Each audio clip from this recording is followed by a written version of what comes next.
कल मैंने स्टार्ट किया था एक्टिव एंड पैसिव वॉइस। इसमें मैंने आपको बताया था कि एक्टिव एंड पैसिव वॉइस का मतलब होता है कि किसी भी बात को कहने का एक तरीका। आप अपनी कोई भी बात कहना चाहते हैं तो आप उसको एक्टिव मोड में या पैसिव वॉइस में कह सकते हैं, ठीक। बट उससे भी ज़्यादा जरूरी होता है कि इसका स्ट्रक्चर, इसको समझे कैसे, इसको यूज़ कैसे करते हैं, ठीक है। यूज़ करने के लिए मैंने बताया था कि दो तरह के वॉइस होते हैं, active voice and passive voice, ठीक है। इसका मैंने आपको बताया था कि एक फॉर्मूला होता है, आप उस फॉर्मूले बेस पे भी काम कर सकते हैं। जैसे active voice and passive voice को हम कैसे यूज करते हैं। अगर आपको एक्टिव वॉइस यूज करना है, ठीक है, तो आपको क्या करना होगा, सबसे पहले आपको लिखना होगा सब्जेक्ट। सब्जेक्ट के बाद में आप हेल्पिंग वर्ब लिखेंगे, देन मेन वर्ब लिख सकते हैं। मेन वर्ब के बाद में आप लिखेंगे ऑब्जेक्ट। ये सबसे इनिशियल बात हो गई। अब ये जो ऑब्जेक्ट है और ये जो सब्जेक्ट है, ये पैसिव वॉइस में चेंज होकर आ जाते हैं, ठीक है। ये पैसिव वॉइस में नेटवर्क इश्यू है सर इनका। हाँ भाई, वॉइस तो वैसे है और वीडियो बिल्कुल क्लियर है। अगर किसी का नहीं क्लियर नहीं आ रहा है तो आप एक काम करिए बेटा, एप्लीकेशन को बंद करके दोबारा से उसको रिफ्रेश करके ऑन करिए, फिर चलाइए, तो हो सकता है आ जाए। बिकॉज मेरी तरफ से ज़्यादातर स्टूडेंट कह रहे हैं कि सर आवाज़ आ रही है और वीडियो भी दिखाई दे रहा है, ठीक है। चलिए, तो मैं क्या कह रहा हूँ कि एक्टिव वॉइस का मतलब होता है कि subject, helping verb, main verb and object. Passive voice का मतलब क्या होता है। अगर आप पैसिव वॉइस की बात करेंगे, कल भी बताया था मैंने, लास्ट टाइम डिस्कस किया था। ये जो ऑब्जेक्ट होता है ये उठ करके इधर आ जाता है, ठीक है। तो ये होता है आपका ऑब्जेक्ट, ऑब्जेक्ट ऑफ एक्टिव। तो इस ऑब्जेक्ट ऑफ एक्टिव को कहते हैं हम अब सब्जेक्ट। और ये सब्जेक्ट कौन सा होता है, नॉन डूअर। ये नॉन डूअर हो गया आपका। और ये वाला जो सब्जेक्ट होता है ये आपका डूअर होता है, राइट। यही अंतर होता है दोनों में, राइट। अब आपके बाद में क्या आएगा, यही वाला आपका हेल्पिंग वर्ब, ठीक है। फिर उसके बाद में एक आएगा आपका एडिशनल बी। ये आपका क्या है, ये आपका एडिशनल है, एडिशनल है, बी आ गया। बी के बाद क्या आएगी आपको, थर्ड फॉर्म आएगी। ये थर्ड फॉर्म किसकी वजह से है, ये बी की वजह से, ये भी आपकी एडिशनल है, राइट। देन थर्ड फॉर्म के बाद में क्या आएगा, एक प्रीपोजिशन। और प्रीपोजिशन के बाद आएगा आपको डूअर। इसको डूअर बोल दो चाहे एजेंट बोलो। और ये डूअर कौन है, ये डूअर है आपका सब्जेक्ट ऑफ एक्टिव, ऐसे समझिएगा, ठीक। अब ये पूरा स्ट्रक्चर है। अगर आप इस पूरे स्ट्रक्चर को समझ पाएंगे, एंड सर योर,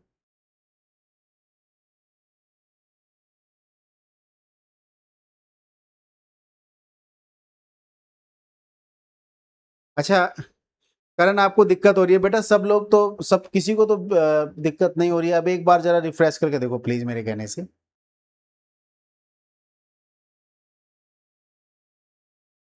एक बार मेरे कहने से आप अपना ऐप पर जाओ और उसको रिफ्रेश करो, इसको बंद करिए, एक बार एग्जिट हो जाइए, बंद करिए ऐप को, दोबारा से रिफ्रेश करिए। उसको वहां से हटा देना, आइकन से हटा करके दोबारा से करना स्टार्ट उसको, ठीक है। तो this is the formation of active to passive.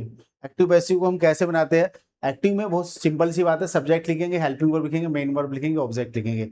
But ये जो आपके सब्जेक्ट होते हैं और ये जो आपके ऑब्जेक्ट होते हैं वो ये होते हैं, ठीक है।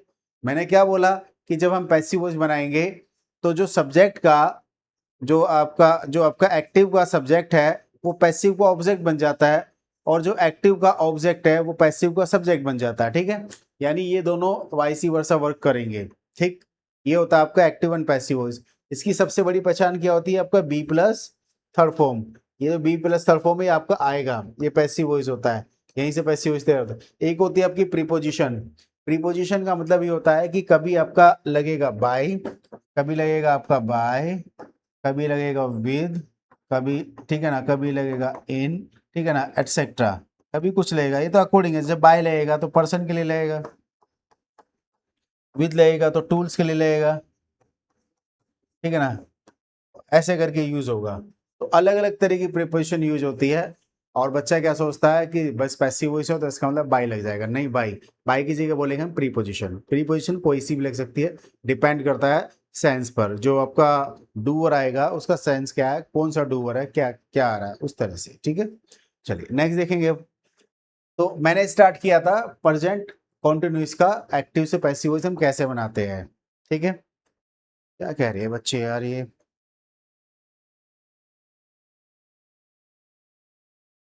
अच्छा कल कल डीएसएसबी का एग्जाम है आपका। चलिए बेस्ट ऑफ लक और अच्छे से तैयारी करके जाइएगा। और आप लोगों को डीएसएसबी का एक पैटर्न तो पता ही होगा, अगर नहीं पता तो मैं ही बता देता हूँ। डीएसएसबी का पैटर्न ऐसा काम करता है, जैसे मान लीजिए आपके आपके 200 क्वेश्चंस आएंगे, तो 200 क्वेश्चंस में आपके 5 पोर्शन होते हैं। मैं बता देता हूँ, ज़्यादातर बच्चों को नहीं पता होती, जो बेचारे फ्रेशियर होते हैं। जैसे मान लीजिए आपका एक इंग्लिश आया, फिर आपका हिंदी आया, फिर आपका मैथ्स आया, फिर ये आपको जीएस दे देंगे, फिर आपको रीजनिंग दे देंगे। तो 40 200 नंबर का पेपर है, तो 40 मार्क्स का ये होगा, 40 का ये होगा, 40 का ये होगा, 40 का ये होगा, ऐसे करके, और 40 का ही ये होगा। तो इसमें क्या करेंगे, ये 20 मार्क्स के 2 स्लॉट बना देते हैं, ठीक है। 20 मार्क्स के 2 स्लॉट बना देते हैं, इसमें भी 20 मार्क्स के। और ये जो स्लॉट है ये ओपन होगा इटसेल्फ। सबसे पहले आपके पेपर पे स्क्रीन पर अपने आप दिखाई देगा स्लॉट कि भैया इसको ओपन करिए। डीएसएसबी में ना तो ऐसा होता है कि अपनी मर्जी से कंप्यूटर पर आप कोई सा भी स्लॉट ओपन कर ले, नहीं, अपने आप ही खुलेगा। अगर इंग्लिश खोलना तो इंग्लिश खुलेगा, मैथ खोलना तो मैथ खुलेगा, अपने आप खुला। अगर 40 क्वेश्चन है तो 20-20 के स्लॉट बना देते हैं, और अगर 100 क्वेश्चन आए हैं तो ऑलरेडी वो 20-20 के स्लॉट बने हुए आते हैं, पाँच पाँच वो आती है ना आपकी चीजें। तो आपका पहला 20 नंबर का एक स्लॉट खुल गया। इसके खुलने के बाद में आपने इसमें क्वेश्चन कर लिए, करने के बाद में जब स्लॉट आप बंद करेंगे, अब ये स्लॉट आपको दोबारा खुलेगा नहीं, ध्यान रखना। ऐसे मत सोचना, एक बार ये स्लॉट आपका ओपन हुआ, इसमें आपने जितने क्वेश्चंस किए किए, उसके बाद ये स्लॉट आपका ओपन नहीं होगा, ठीक है। फिर आप आपके सामने अपने आप ही दूसरा स्लॉट आएगा, आप अपनी मर्जी से नहीं उठा सकते कुछ भी। फिर दूसरा स्लॉट आएगा, उसमें आपने जितना टाइम दिया, ठीक है, सबमिट करा, आगे चलो। ये ऐसे ही सबमिट किया आगे चलो, सबमिट किया आगे चलो। तो बड़ा केयरफुली काम करना है, बड़ा ही केयरफुली काम करना होता है इसमें, सही है। चलिए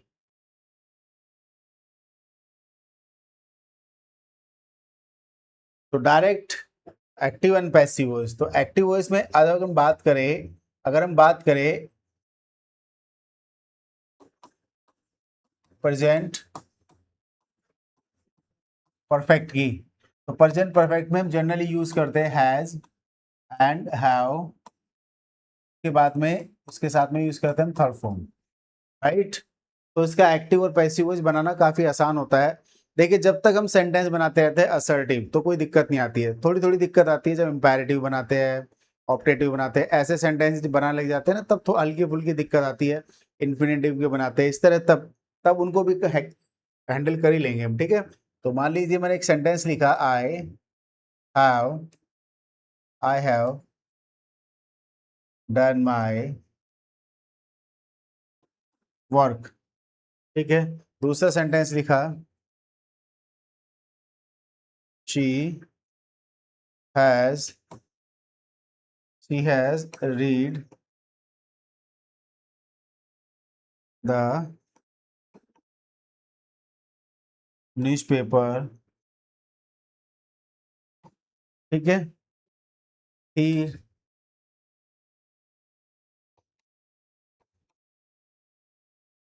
हैव यू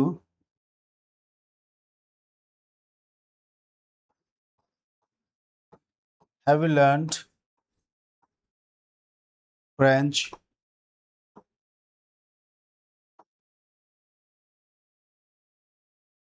लैंग्वेज।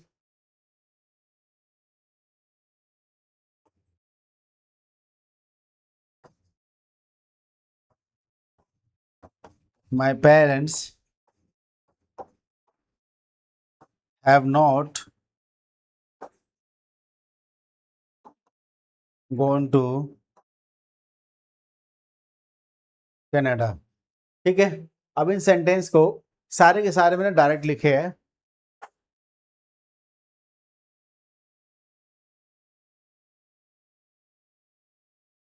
ठीक है, सारे के सारे मैंने डायरेक्ट लिखे, अब इनको डायरेक्ट बनाएंगे। इनडायरेक्ट बनाने के लिए वो क्या करना होगा कि जो आपका एक्टिव वॉइस है उसका जो ऑब्जेक्ट है उसको सब पैसिव वॉइस का सब्जेक्ट बना दीजिए, और जो एक्टिव वॉइस का सब्जेक्ट है उसे पैसिव वॉइस का ऑब्जेक्ट बना दीजिए। तो बीच की जो चीजें हैं उनको ऐसे ही रखिए, और उसमें दो चीजें आपको ऐड करनी है। कौन कौन सी? सबसे पहले ये आपका ऑब्जेक्ट है, दिखाई दे रहा है, मुझे भी दिख रहा है। ये आपका क्या है? ये आपका ऑब्जेक्ट है। इसे सब्जेक्ट बनाओ तो क्या लिखेंगे आप? My work. ये आपका हेल्पिंग वर्ब है, तो माय वर्क हैज, क्योंकि माय वर्क क्या आपका सिंगुलर है, तो माय वर्क हैज आपको पता ही है, हैज के बाद में लगाना आपको यहाँ पे बीन, और बीन को रिक्वायरमेंट होती है थर्ड फॉर्म की, डन ऑलरेडी थर्ड फॉर्म में है। ठीक है, my work has been done, अब किसने किया ये काम? बाय, बाय, ठीक है, मी। अब बाय आपका क्या प्रीपोजिशन है, तो प्रीपोजिशन के बाद में क्या आता है? ऑब्जेक्ट आता है, ऑब्जेक्ट। तो आई का ऑब्जेक्ट क्या होता है? मी होता है, तो मी आ जाएगा। ठीक है, क्लियर होगी भाई ये बात? My work has been done by me, बिल्कुल सही बात है स्नेहा। ठीक है, दूसरा सेंटेंस देखिए। अभी मैं बहुत आसान चीजें, नॉर्मल, वो जो आपकी प्रैक्टिस में बजाय जो आपने सीखा हो उससे भी आप कनेक्ट कर जाएगा। ठीक है, she has read the newspaper, तो ये आपका रहा सब्जेक्ट, ये आपका हेल्पिंग वर्ब, ये आपका मेन वर्ब, और ये आपका ऑब्जेक्ट। इसी ऑब्जेक्ट को आपको पैसिव वॉइस का सब्जेक्ट बनाना है। तो द न्यूज़पेपर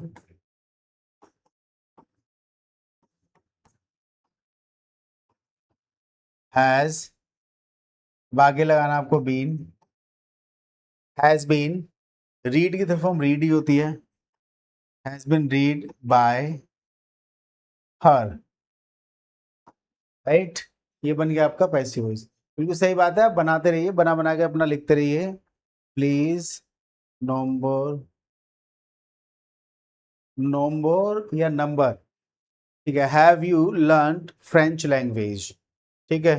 तो इस बार यहाँ पर आपका इंटेरोगेटिव सेंटेंस है, तो आपका फ्रेंच लैंग्वेज क्या है? ऑब्जेक्ट है, तो लिखिए फ्रेंच लैंग्वेज।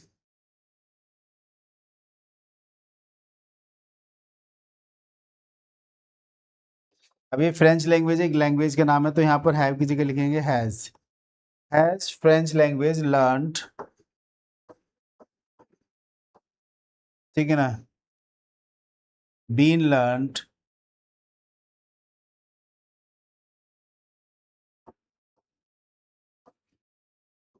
Bye you. ऐसे बनेगा आपका ये वाला सेंटेंस। काफी इसी है, इनको बनाना कोई बड़ी बात नहीं है। ठीक है बेटा, नेक्स्ट सेंटेंस देखेंगे। My parents have gone to Canada. अब ये बेटा आपका कौन है? माय पेरेंट्स आपका सब्जेक्ट है,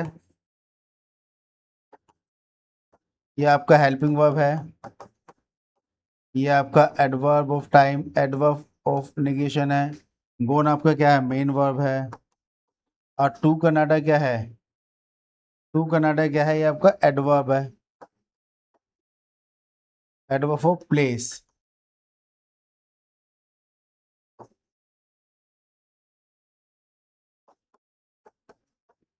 ठीक है, गोन कैसी वर्ब है? गोन है आपकी इंट्रांजिटिव वर्ब, क्योंकि गोन के बाद में कोई ऑब्जेक्ट नहीं आया है। तो आप बोलेंगे सर कनाडा ऑब्जेक्ट आया तो है, भाई ये तो टू के लिए आया ऑब्जेक्ट। टू कौन है? आपकी प्रीपोजिशन, तो प्रीपोजिशन का अपना भी तो एक ऑब्जेक्ट होता है। तो ये जो कनाडा है ये गोन का ऑब्जेक्ट नहीं है, ये आपका टू का ऑब्जेक्ट है, तो इसलिए टू के लिए आया है, ठीक है ना। ठीक है, तो ये वाली जो मेन वर्ब है ये बेटा आपकी इंट्रांजिटिव वर्ब है, इसीलिए इसका पैसिव वॉइस नहीं बनेगा। तो ये जो इसका पैसिव वॉइस है नहीं बन पाएगा। ठीक है, समझ गए बात? ये बात आप लोग समझ गए या नहीं समझे हैं?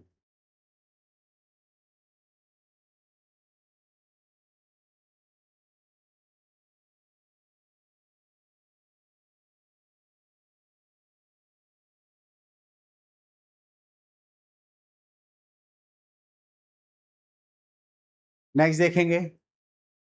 अब अगर आपको प्रेजेंट इंडेफिनिट का बनाना है,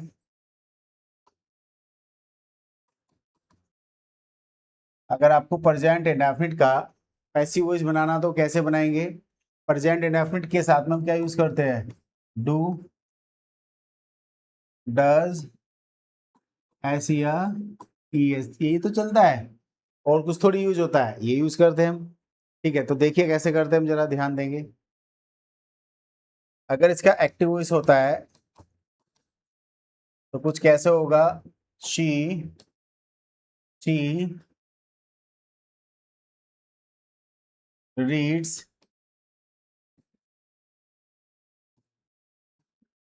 मैगजीन, राइट। दूसरा देखिए, ही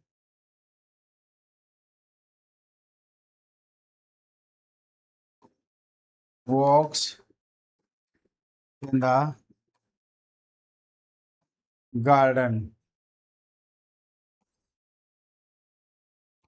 Rohan, Rohan and Mayank, Mayank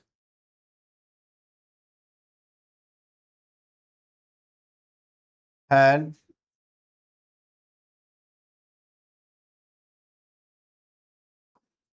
their friends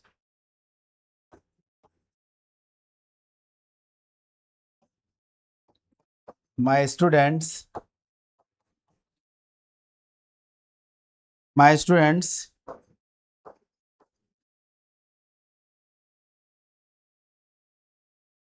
my students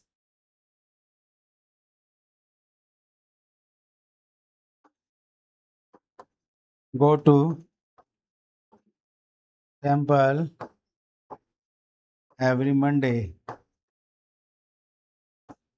ठीक है, तो आई हैव रिटन 4 सेंटेंसेस। अब बताइए जरा इनके एक्टिव पैसिव वॉइस कैसे बनाएंगे?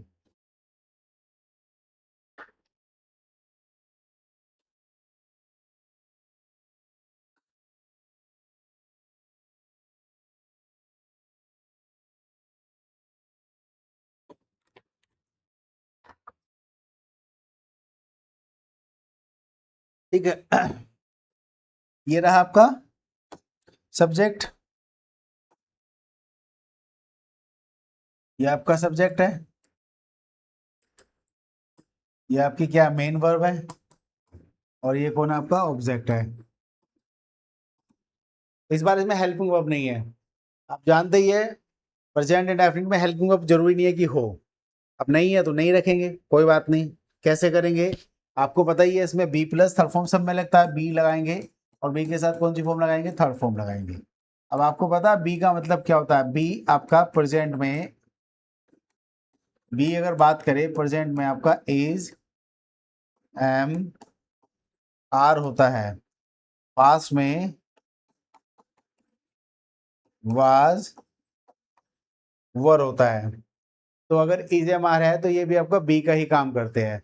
तो अब सबसे पहले इधर ले लेते हैं मैगजीन्स,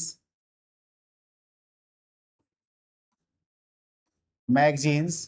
तो मैगजीन्स का मतलब क्या होता है? उसके आगे जब हमारे पास हेल्पिंग वर्ब नहीं है, तो हेल्पिंग वर्ब के बाद में क्या लगता है? बी लगता है। तो हेल्पिंग वर्ब है ही नहीं तो आप लगाएंगे भी नहीं, तो आप क्या लगा देंगे? बी लगा देंगे। क्या लगाएंगे? बी। और रीड की थर्ड फॉर्म क्या लगाएंगे? Read.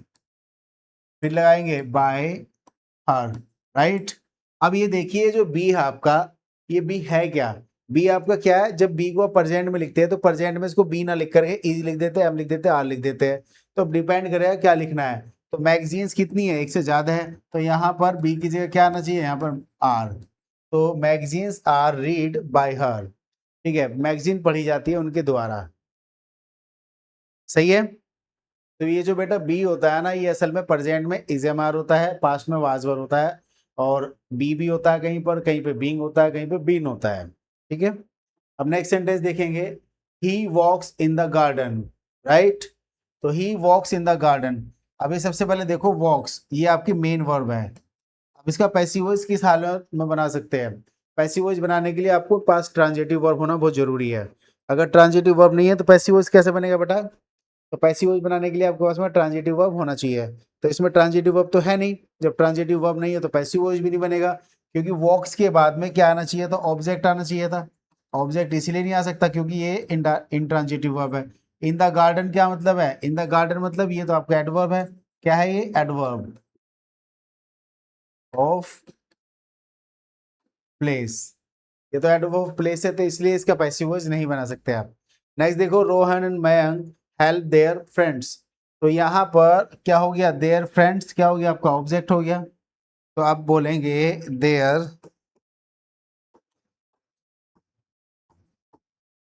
Friends are helped by Rohan and,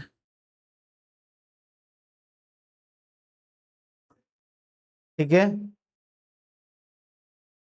बताइए समझ में आ रहा है नहीं आ रहा है। Very good Sneha. नेक्स्ट देखो, my students go to temple every day. तो माई स्टूडेंट्स क्या आपका सब्जेक्ट है, तो ये क्या बन जाएगा, ऑब्जेक्ट। गो क्या आपकी वर्ब है। अब आप देखो, गो के बाद में कभी भी डायरेक्ट ऑब्जेक्ट नहीं आता, टू प्लस फर्स्ट फॉर्म आता है, तो ये आपका क्या है, गलत। तो गो आपकी कैसी वर्ब है, इंट्रांजिटिव वर्ब है, और इंट्रांजिटिव वर्ब के साथ में हम पैसिव वॉइस नहीं बनाते, ठीक है। अब बताइए, किसी को दिक्कत हो तो बताइए जरा, फटाफट बताओ।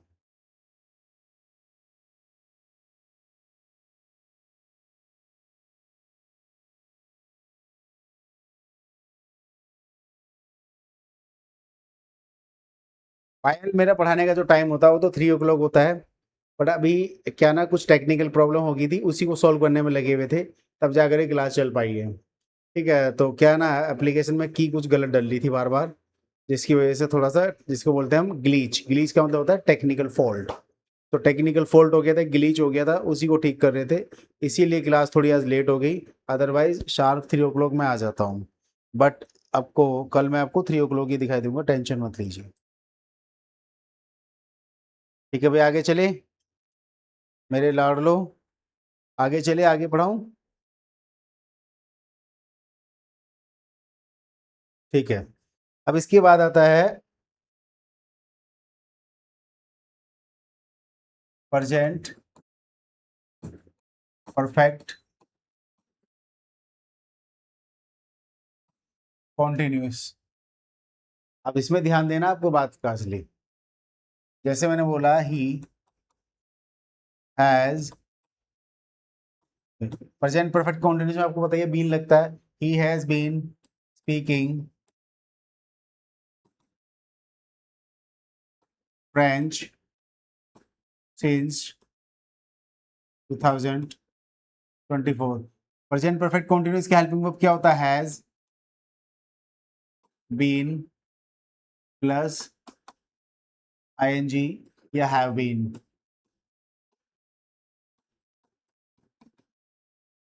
इसके साथ में सिंस एंड फॉर का यूज होता है, ठीक है।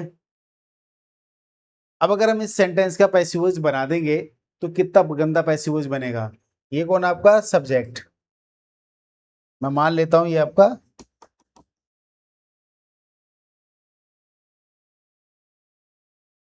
मान लेता हूं ये आपका, ये है आपका passive voice, sorry active voice.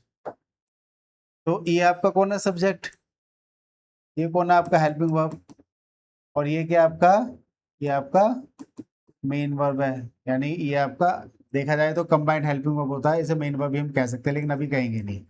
Main verb है, ये आपका क्या है, फ्रेंच बोल सीख रहा है, ये आपका ऑब्जेक्ट है, राइट। ये आपका क्या है, ये आपकी प्रीपोजिशन है। क्या है बेटा, ये आपकी सिंस, ये आपकी प्रीपोजिशन है।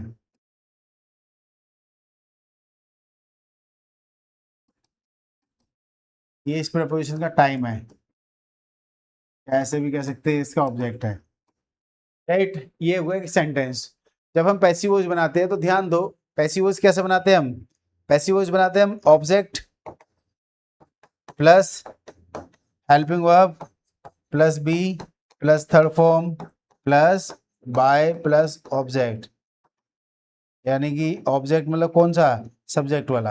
अब ये ध्यान दीजिए, यहाँ पे आपको बी लगाना है और एक बी ऑलरेडी यहाँ पे लगा हुआ होता है, एक भी यहाँ पर लगा हुआ होता है एक्टिव का। तो कैसे बनेगा सेंटेंस, बनाएंगे फ्रेंच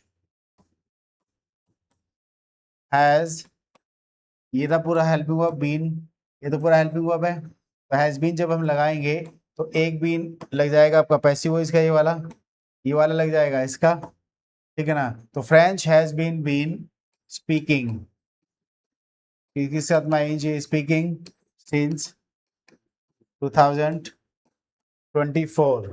तो ये सेंटेंस आपका कितना गलत हो गया, तो इसका पैसिव वॉइस नहीं बनेगा। रीजन क्या पैसिव वॉइस ना बनेगा, रीजन इसका ये है, रीजन इसका बेटा ये है, टेंस के जिस भी एक्टिव में या टेंस के जिस भी सेंटेंस का जो हेल्पिंग वर्ब होता है वो बी आ जाए, तो उनका पैसिव वॉइस कभी आप बनाएंगे नहीं, ठीक है ना।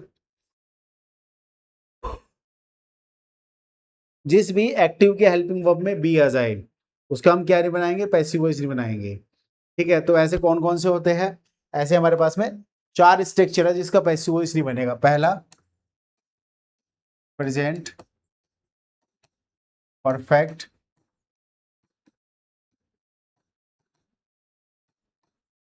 कॉन्टिन्यूस, दूसरा आपका past perfect continuous, and third है आपका फ्यूचर परफेक्ट कॉन्टिन्यूस, और फोर्थ आपका फ्यूचर। तो 4 स्ट्रक्चर ऐसे हैं जिनका पैसिव वॉइस बना ही नहीं सकते, बनाएंगे भी नहीं, इनका पैसिव वॉइस हम बनाएंगे भी नहीं, ठीक है बेटा। इनका सिर्फ एक्टिव बनाएंगे, पैसिव वॉइस मत बनाना। तो आपके पास बच्चे कितने, टोटल आपके पास में, हमारे पास में 12 स्ट्रक्चर होते हैं, टोटल 12 स्ट्रक्चर होते हैं। तो 12 में से अगर 4 गए तो हमारे पास में 8 स्ट्रक्चर का ही तो बना रहे हैं हम, ठीक है। तो मैं सिखा के आ रहा हूँ आपको, टेंस का सिखा रहा हूँ, टेंस में भी कौन सा सिखा रहा हूँ आपको, प्रेजेंट इंडेफिनिट में। प्रेजेंट परफेक्ट कॉन्टिन्यूस तो बनेगा ही नहीं, क्यों नहीं बनेगा, क्योंकि उसका रीजन आपके पास में, ठीक है। तो प्रेजेंट इंडेफिनिट का और सेंटेंस देख लीजिए, देखो, do you, do you play basketball, दूसरा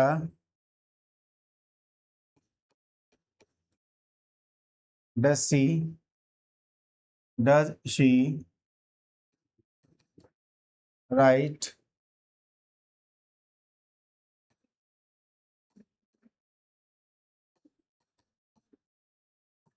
applications her, why do you, why do you, why do you write in, why do you write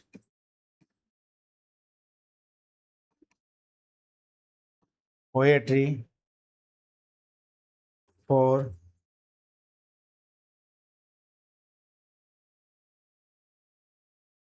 she does not, she does not eat junk food, ठीक है। 5 I don't, I don't watch movie on Sunday। So I have written 5 sentences और ये different different type के sentences है, एक तरह का sentence इसमें नहीं है। तो इसको हम कैसे लिखेंगे, कैसे बनाएंगे, कैसे समझेंगे। पहला सेंटेंस देखिए, डू यू प्ले बास्केटबॉल। तो ये सेंटेंस आपका इंटरोगेटिव है। अब इंटरोगेटिव ये किसमें, एक्टिव वॉइस में। अब इसका पैसिव वॉइस कैसे बनाएंगे हम, पता है कैसे चला एक्टिव वॉइस में, ठीक है, क्योंकि ये आपका without B plus third form किया है। तो इसका जब पैसिव वॉइस बनाएंगे, कैसे बनाएंगे, तो आप सबसे पहले ये जो बास्केटबॉल है कौन आपका ऑब्जेक्ट है, यू क्या आपका सब्जेक्ट है, तो इनको इंटरचेंज कर दो फटाफट। ठीक है, यू आपका कौन है, सब्जेक्ट है, तो बास्केटबॉल को इधर लेगा हो, basketball,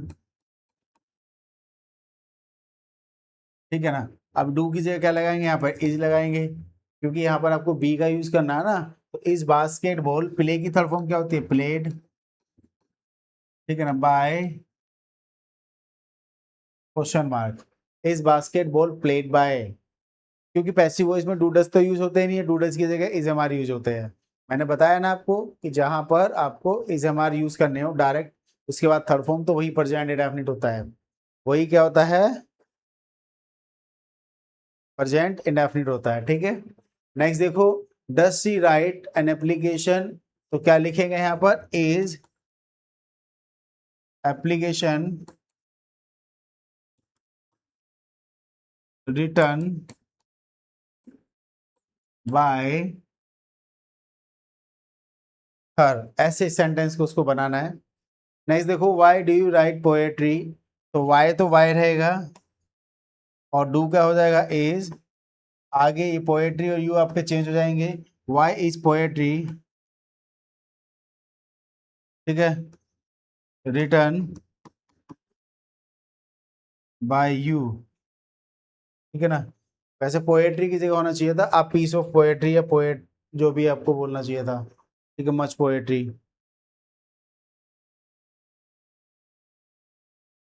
right.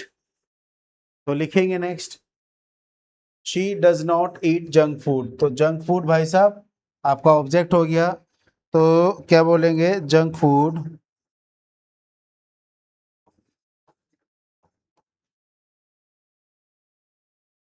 Junk food is not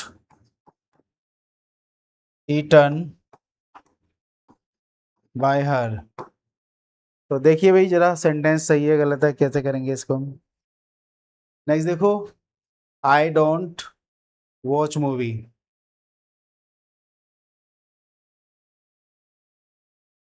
तो आई डोंट वॉच मूवी, तो movie is not watched on Sunday by me. अच्छा ध्यान रखना कि ये जो अड़गम सरगम जो लगाना होता है, जो भी आपका एक्स्ट्रा एडवर्ब टाइम वगैरह लिखा होता है ना, सबको बाई मी के अंदर लिखो, बाई मी के बाद मत लिखना इन चीजों को। जैसे देखो मैंने लिखा था ना अभी, तो movie is not watched, watch की थर्ड फॉर्म वॉच्ड होती है बेटा, movie is not watched on Sunday by me, ठीक है। तो this is the actual format, right, ये आपका एक्चुअल में फॉर्मेट होता है, इस तरह से आपको सेंटेंस को बनाना होता है, ठीक है बेटा। लिख लिया आपने ये सेंटेंस। अब मैं इन सेंटेंसेस को आपको फ्री स्टाइल में पढ़ा रहा हूँ।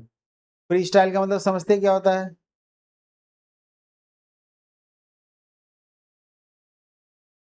फ्री स्टाइल का मतलब होता है कि अब सारे टेंस आएंगे इसमें, अब आपको टेंस देखना, टेंस के अकॉर्डिंग चीजें चेंज करनी है।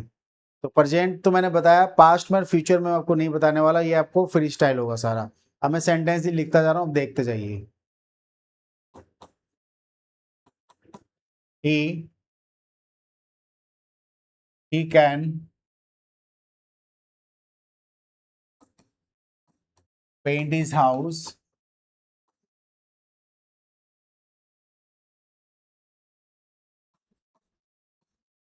टुमारो। नेक्स्ट सेंटेंस है, Rohan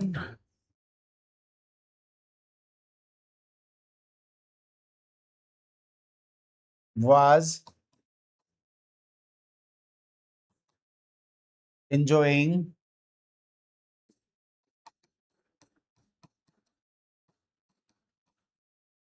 the stations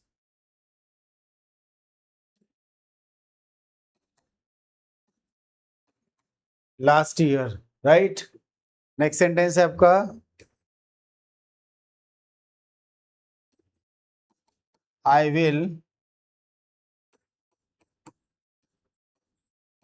study my books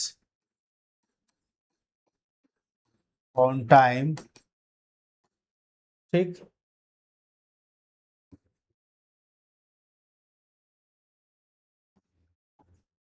we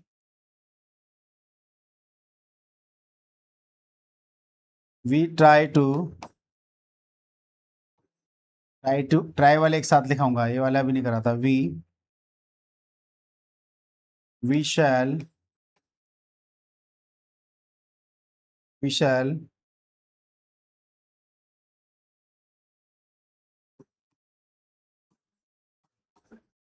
of the floor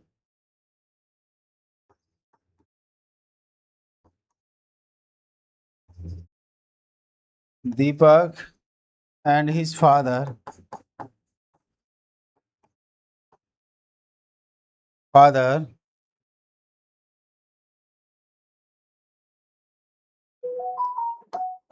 were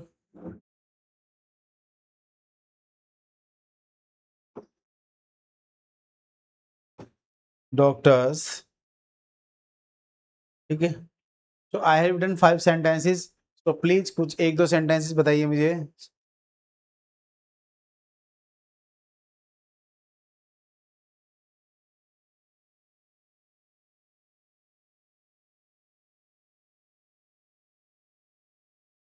right,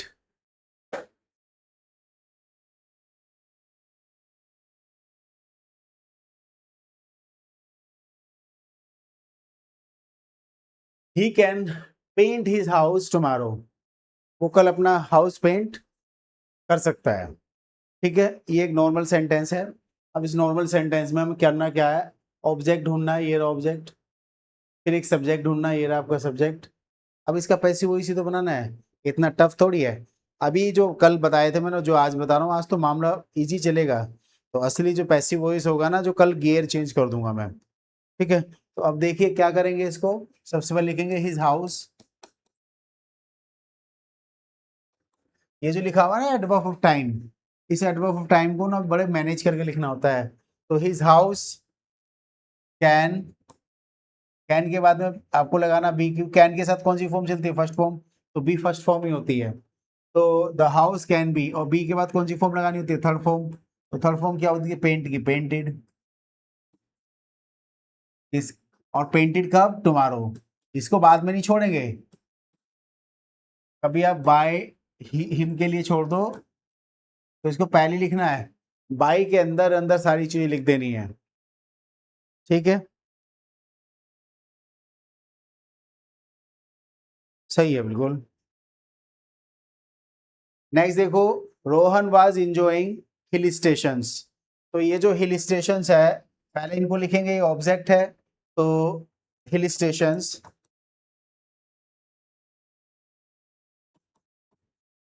तो ये प्यूलर है तो वाज की जगह वर लग जाएगा। तो वर में आईएनजी है तो बीइंग लगा देंगे। ठीक है ना, इंजॉइंग का इंजॉयड। ठीक है, किसके, कब, लास्ट ईयर, बाय रोहन। ऐसे करके बेटा, ऐसे करके लिखेंगे। ठीक है, नेक्स्ट है आई will study my books on time, समय पर मैं अपनी बुक्स को स्टडी कर लूंगा। ठीक है, तो ये आपका माई बुक्स, तो माई बुक्स लिखेंगे, माई बुक्स विल के साथ कौन सी फॉर्म चलती है, फर्स्ट फॉर्म, तो विल बी के बाद कौन सी फॉर्म आती है, थर्ड फॉर्म, स्टडी का थर्ड फॉर्म स्टडीड। ठीक है ना, कब, ऑन टाइम। ठीक है, कौन करेगा, मैं, तो bye me.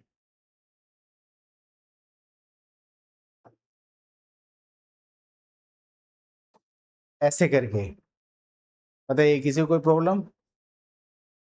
Were being enjoyed last year by me, सही है, स्नेहा बिल्कुल सही बना रही है, स्नेहा एकदम सही बना रही है सेंटेंसेस। नेक्स्ट है we shall mop the floor. ठीक है, तो भाई नॉर्मल सेंटेंस है, द फ्लोर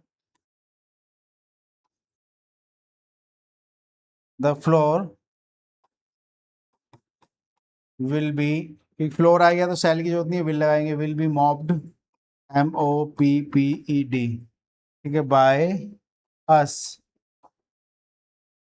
राइट, नेक्स्ट देखो, Deepak and his father were doctor, तो ये जो वर डॉक्टर है, वर के बाद क्या आ रहा है, नाउन आ रहा है, क्या आ रहा है, ये आपका नाउन आ रहा है। और ये नाउन बता किसको रहा है, ये बता रहा है आपको कॉम्प्लीमेंट को। किसको? कॉम्प्लीमेंट क्यों है? कंप्लीट करने वाला। किसको कंप्लीट करना है? दीपक को और इस फादर को।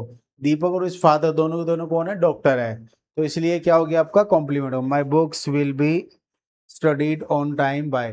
लास्ट वाला सेंटेंस बनाइए। Deepak and his father were doctor. इस सेंटेंस को बना के दिखाइए सब लोग।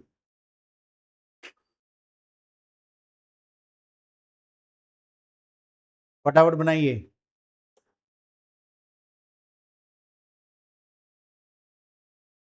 भाई स्नेहा ही पार्टिसिपेट कर रही है, ज्यादातर सेंटेंस यही बता रही है।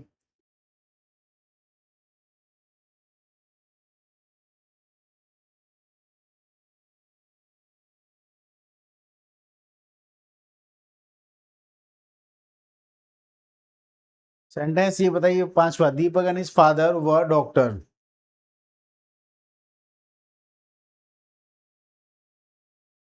बनाइए भाई।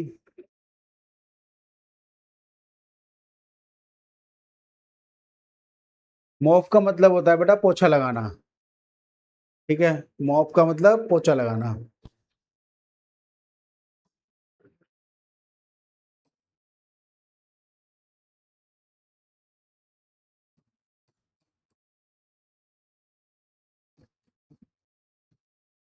और ये एक होता है फ्लोर।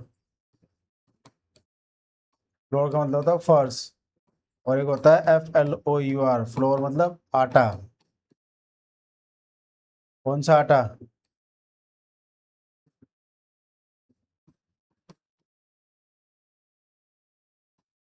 एक होता है डॉ।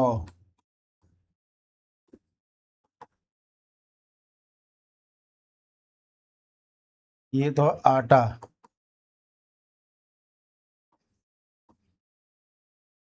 गीला। ये गीला आटा होता है। ठीक है। मॉप का मतलब होता है पोछा लगाना। एक होता है आपका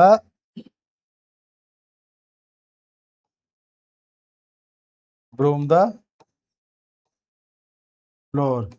ये होता है आपका झाड़ू लगाना। चलिए, छोटी छोटी बातें हैं। ये समझ में आया? अब आप देख रहे होंगे दीपक एंड हिज फादर वर। वर मतलब ये कौन सी वर्ब है आपकी? Linking verb. Linking verb. Linking verb का अपना कोई ऑब्जेक्ट नहीं होता, ये होता कॉम्प्लीमेंट। इसका पैसिव वॉइस नहीं बनता है। लिंकिंग वर्ब का पैसिव वॉइस आप नहीं बना सकते सर, लास्ट वाले का पैसिव नहीं बनेगा। शायद, शायद नहीं बेटा, पक्का नहीं बनेगा। क्योंकि आप मेरी कल वाली क्लास देखेंगे तो मैंने बताया था कि पैसिव वॉइस जब हम बनाते हैं, किसका बनाते हैं एक बार मैं समझा देता हूँ पैसिव वॉइस किसका बनता है। कभी कल फिर कंफ्यूजन हो जाए। मैं तीन सेंटेंस लिखता हूँ, तीनों सेंटेंस को ध्यान से देखना। He can, he can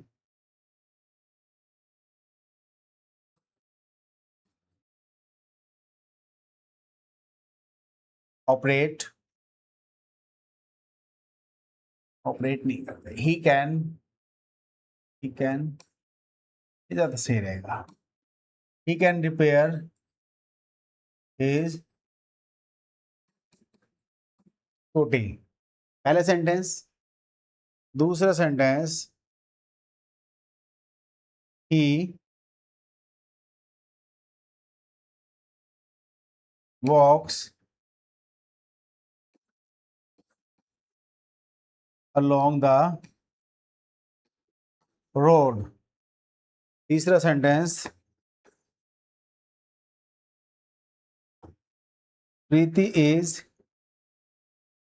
an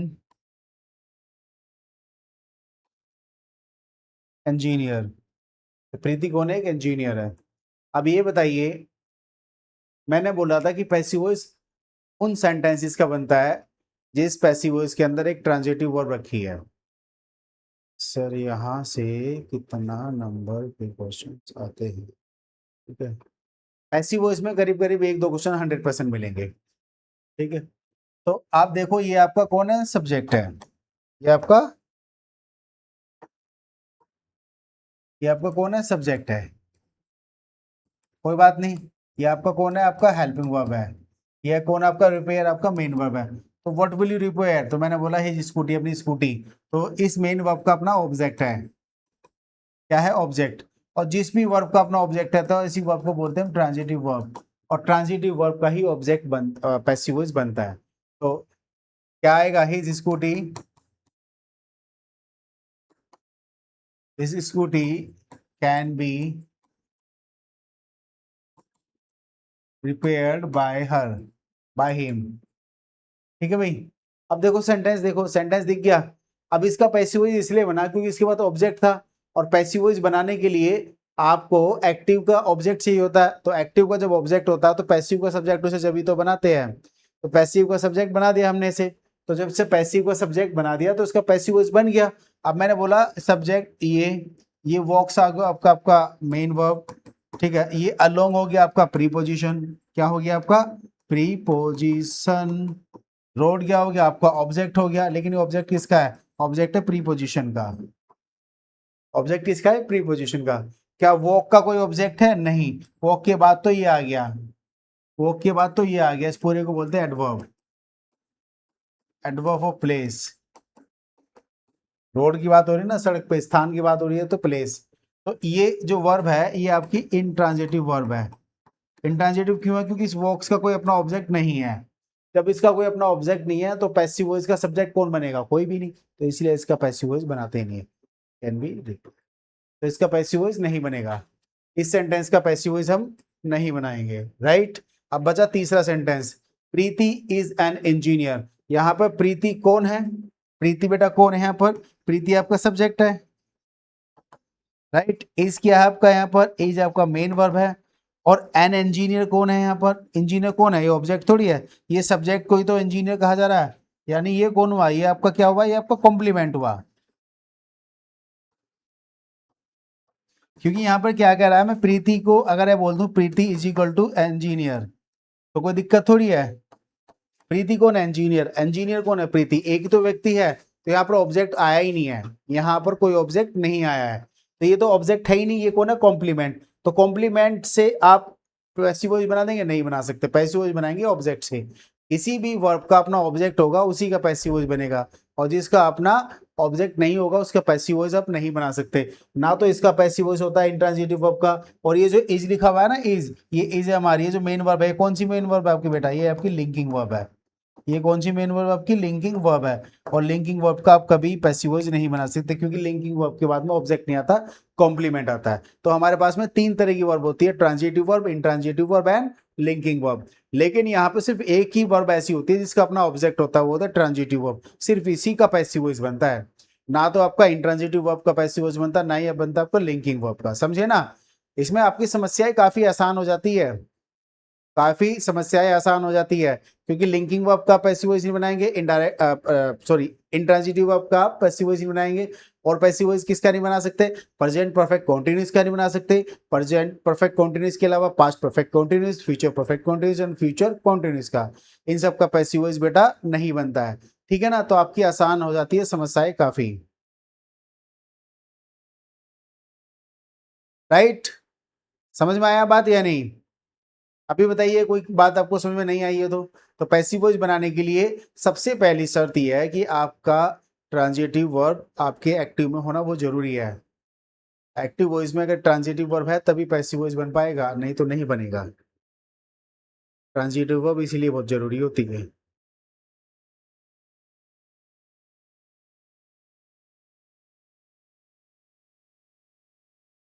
sir मुझे आपका नंबर चाहिए।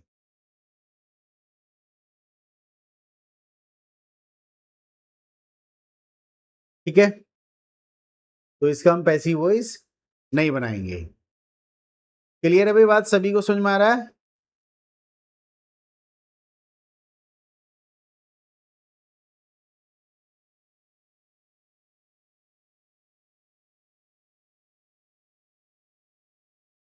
ठीक है, चलिए तो आज की क्लास हम यहीं रखते हैं। ठीक, कल थोड़े से सेंटेंस और मैं बनवाऊंगा, और उसके साथ साथ में फिर मैं कल थोड़े से मूव कर जाऊंगा अच्छे सेंटेंसेस की तरफ, जो एग्जाम्स के अंदर कभी कभी एग्जाम को टफ बनाने के लिए हम वो वाले सेंटेंसेस लिख देते हैं। सर 2 नंबर वाला एक और एग्जाम्पल दीजिए। ठीक है ठीक है, मैं 2 नंबर वाले क्वेश्चन का एक एग्जाम्पल और देता हूँ। ये ही वॉक्स अलोंग द रोड, ठीक है, इसका एग्जाम्पल और ले लीजिए बेटा, कोई नहीं। ये लो, एक सेंटेंस लिख देता हूं मैं, सेंटेंस नंबर 4 बना देते हैं इसको हम। Rohan is running, Rohan is running in the park 5, Preeti is sleeping in bed, right. 2 sentence लिख दिए मैंने एक की जगह। अब ये बताइए, जब ये रनिंग करेगा, जब ये रनिंग करेगा तो इस रनिंग का जो प्रभाव है किस पे पड़ेगा? रोहन पे पड़ेगा। जब डूअर कोई एक्टिविटी करता है और उसी एक्टिविटी का प्रभाव उस डूअर पे, यानी इसने कोई काम शुरू किया और ये जो काम है इसका प्रभाव इसी पे पड़ा, तो इस वर्ब को कहेंगे आप इंट्रांजिटिव वर्ब। क्योंकि जब ये रनिंग करेगा तो उस रनिंग के करने के बाद में ये पतला हो जाएगा, ये थक जाएगा, इसका स्टेमिना बढ़ जाएगा, यानी जो भी उस रनिंग के प्रभाव होंगे ये जो डूअर है इसी पर होंगे, इस पर होंगे, इसी पर होंगे। तो ऐसी वर्ब को बोलते हैं हम इन ट्रांजिटिव वर्ब। मैंने ये इस पे चैप्टर पूरा बनाया हुआ है। और जैसे प्रीति स्लीपिंग इन बेड, जब प्रीति स्लीप कर रही है तो स्लीपिंग करने वाली तो ये है, यानी डूअर तो ये ही है, बट स्लीपिंग करने में मजा किसे आ रहा है? इसी को आ रहा है। स्लीपिंग का सारा प्रभाव इस पे हो रहा है। ज़्यादा सोएगी तो पीलिया इसको होगा, ज़्यादा मोटी यही हो जाएगी। अगर ये थक करके सो रही है तो थकान इसी की उतरेगी, इस पलंग की थोड़ी उतर जाएगी, है नी। तो जब कोई व्यक्ति कोई वर्क करता है और उस वर्क का प्रभाव उस करने वाले पे ही पड़ जाए, ऐसी वर्ब को कहते हैं हम इंट्रांजिटिव वर्ब, ठीक है। तो इनके पैसिव वॉइस कभी नहीं बनते बेटा। इनके पैसिव वॉइस इसीलिए नहीं बनते क्योंकि इनका जो प्रभाव होता है वो इन्हीं पे पड़ जाता है। अगर ये प्रभाव इधर पड़ रहा होता किसी पर तो उसके लिए प्रभाव के लिए आपको एक ऑब्जेक्ट चाहिए था, उस पर डाल देते हैं प्रभाव, लेकिन ऑब्जेक्ट की जरूरत ही नहीं है क्योंकि प्रभाव ही नहीं पड़ता, इसीलिए इंट्रांजिटिव वर्ब होती है। अब एक बात और सुन लीजिए, कोई दिक्कत नहीं है, जब अब इतना हम आगे आ चुके हैं तो थोड़ा सा और आ जाए। अब एक छठा सेंटेंस और लिख दिया मैंने। छठा सेंटेंस मैंने लिखा Rahul has killed a horse. अब राहुल ने, ये कौन है बेटा? ये आपका डूअर है, यानी काम करने वाला है। इसने कोई काम किया और इस काम का जो प्रभाव है किस पे पड़ा? हॉर्स पे पड़ा। किस पे पड़ा? हॉर्स पे पड़ा। जब हॉर्स पे पड़ा तो जो प्रभाव है इस बार काम का जो इंपैक्ट है वो तो इधर जा रहा है। इस बार राहुल थोड़ी मरेगा, जो उसने किल वाला एक्शन किया, तो किल तो कोई और हुआ, करने वाला ये है लेकिन प्रभाव डालने वाला ये है। तो ऐसी वर्ब को कहते हैं हम ट्रांजिटिव वर्ब। अब इस ट्रांजिटिव वर्ब में तो इसे ऑब्जेक्ट होगा इसके पास में, और जिसका भी ऑब्जेक्ट होगा उसका पैसिव वॉइस पॉसिबल है, राइट। अब जैसे मैंने बोला प्रीति स्लीपिंग, यानी कि काम करने वाली तो ये है लेकिन स्लीपिंग भी तो यही कर रही है, मतलब मजा भी तो इसी को आ रहा है। स्लीपिंग का जो बेनिफिट मिल रहा है इसी को मिल रहा। स्लीप अगर आप मैं करूंगा तो फायदा मेरा ही होगा। सर इसका एग्जाम्पल कब तक? सर इसका एग्जाम,